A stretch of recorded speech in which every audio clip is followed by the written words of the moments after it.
মাগরিবের পরে কারোর সঙ্গে কথা না বলে এই দোয়াটি 7 বার পরে আল্লাহ তাআলার কাছে যা চাইবেন আল্লাহ আপনাকে তাই দান করবে। অভাবে আছেন, ঋণগ্রস্ত আছেন, মাথায় টেনশন, ঋণের বোঝা, বাড়িতে থাকতে পারতেছেন না, আল্লাহ সব আপনার পেরেশানি দূর করে দেবে ইনশাআল্লাহ, যদি আপনি আমলটি করতে পারেন।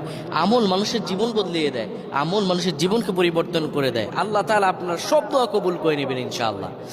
মাগরিব নামাজের পরে কিবলামুখী হয়ে থাকবেন, কারোর সঙ্গে কথা বলবেন না, কারোর সঙ্গে কথা না বলে কিবলামুখী হয়ে আপনি পড়বেন আল্লাহুম্মা আজিরনা মিনান নার, আল্লাহুম্মা আজিরনা মিনান নার, আল্লাহুম্মা আজিরনা মিনান নার। যদি এটি আপনি মাগরিব নামাজের পরে কারোর সঙ্গে কথা না বলে পড়ে 7 বার পরে দুটি হাত তুলে আল্লাহর কাছে দোয়া করেন, আল্লাহ জাহান্নামের আগুন থেকেও বাঁচাবেন এবং আল্লাহ আপনার সব দোয়াগুলো কবুল আর মঞ্জুর করে নেবেন। আল্লাহুম্মা আমিন।